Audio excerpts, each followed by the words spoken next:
VP Vance. Okay, this is in Washington, D.C. Correct. So this is VP Vance and Secretary of Defense Pete Hegseth meeting with the National Guard. Let's take a listen in to what's being said right now. National Guard. Well, here's the most important point. There are residents who lived in Washington, D.C. their entire lives. Their parents lived here. Their grandparents lived here.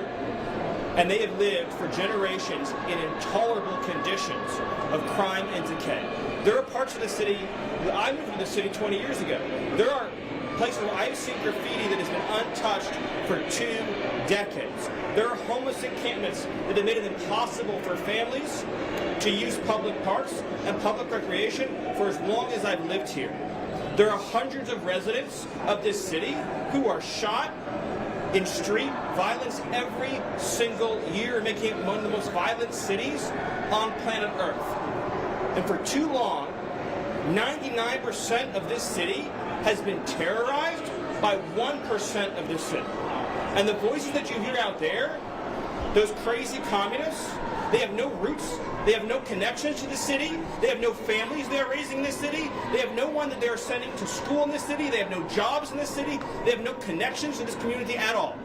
But they're the ones who've been advocating for the 1%, the criminals, the killers, the rapists, the drug dealers. And I'm glad they're here today. Because me, Pete, and the Vice President are all going to leave here, and inspired by them, we're going to add thousands more resources to this city to get the criminals and the gang members out of here. We're going to dismantle those networks, and we're going to prove that a city can serve for the law-abiding citizens who live there. We are not going to let the communists destroy a great American city, let alone the nation's capital. And let's just also address one other thing. All these demonstrators that you've seen out here in recent days, all of these elderly white hippies, they're not part of the city and never have been. And by the way, most of the citizens who live in Washington, D.C. are black.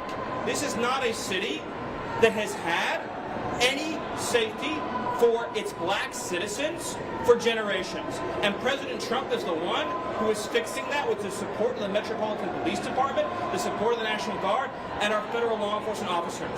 So we're going to ignore these stupid white hippies that all need to go home and take a nap because they're all over 90 years old, and we're going to get back to the business of protecting the American people and the citizens of Washington, D.C. Thank you, Stephen. A few questions. Mr. Vice President, why are troops stationed here at Union Station on the National Mall instead of areas in D.C. where crime is statistically highest? Well, if you've ever been to Union Station in the last few years with your family, you know that crime is actually extremely high right here in Union Station. You have vagrants, you have drug addicts, you have the chronically homeless, you have the mentally ill who harass, who threaten violence, who attack families, and they've done it for far too long. This should be a monument to American greatness. This should be a place where you can come and share a meal or go shopping with your family. It should not be a place where parents of small children are afraid to bring them because, to Stephen's point, we've empowered criminals over the people who actually need public safety in the city.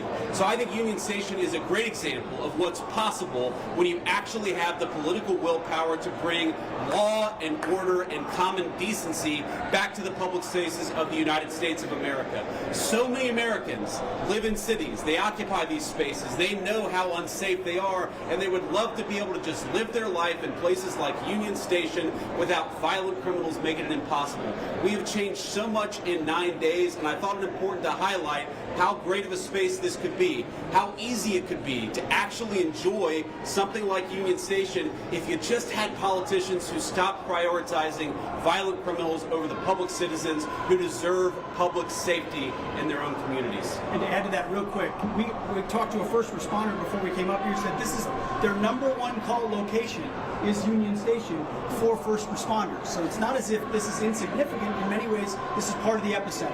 And we go to that and return it to the safe location that it should be. It also frees up resources around the city. And you've seen a majority of the arrests happening in a lot of those places that need help.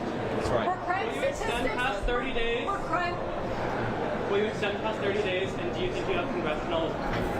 Will Congress go along with that? Well, look, we'll ultimately let the President of the United States determine where we are after 30 days of this emergency order. I think that we're going to make a lot of progress over the next 20 days. I think that we're 9 days into this thing. But if the President of the United States thinks that he has to extend this order to ensure that people have access to public safety, then that's exactly what he'll do. If he thinks he doesn't have to do that, obviously he'll make that determination. But what we're going to do is try to empower these guys to do as good of a job as possible to bring public safety and order back to Washington, D.C. This is the national, cultural, and political capital of the world's greatest nation. And you talk to people, black, brown, white, so many of them are afraid to bring their kids into its public spaces. It's a shame. It's a blight. It actually should make every American ashamed that the world's leading superpower, our national capital, was unsafe for families to walk around at night. That is a disgrace. We don't think that it's acceptable, and thank God we have the presidential leadership to change it, and that's exactly what we're trying to do. Were crime statistics manipulated by the D.C. police? Well, I think that crime statistics all over our country were massively underreported because a lot of people would pick up the phone, they'd call somebody, they'd try to get help, and nobody would show up. If you look at wait times, at 911 response times all across our country, but certainly in Washington, D.C., they were way too long. And that wasn't because of the D.C. police, that was because there was too much crime and too few law enforcement agents on the street to bring order and decency to this city. You talk to these guys. I talked to 3 police officers earlier. I've talked to the National Guard. They are so happy that they've been empowered to do their job, which is to make American streets safe for American citizens. And I think that empowerment is going to keep on going until we make America, and D.C. in particular, a safe place again. What evidence do you have that the DOJ has? Are you going to be releasing it? I'm sorry? Are you going to be releasing evidence of this? Of what?